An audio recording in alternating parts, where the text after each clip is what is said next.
Sino po naniniwala isang araw, alaala na lang ang payo ng mga magulang mo sa'yo?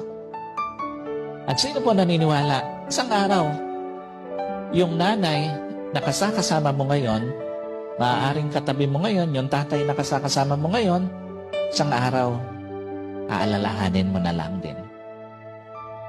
Hindi kayo forever na magkasama. Kaya nga, lahat ng magulang hanggat kasama pa yung anak, gagawin ng lahat. Ipapayo lahat ng mabuti, paaalalahanan ng anak kasi alam niya, isang araw, iiwan niya yung kanyang mga anak. Isang araw, hindi lang payo ng mga magulang mo ang magiging alaala. Kahit magulang mo isang araw, magiging alaala na lang sa buhay mo.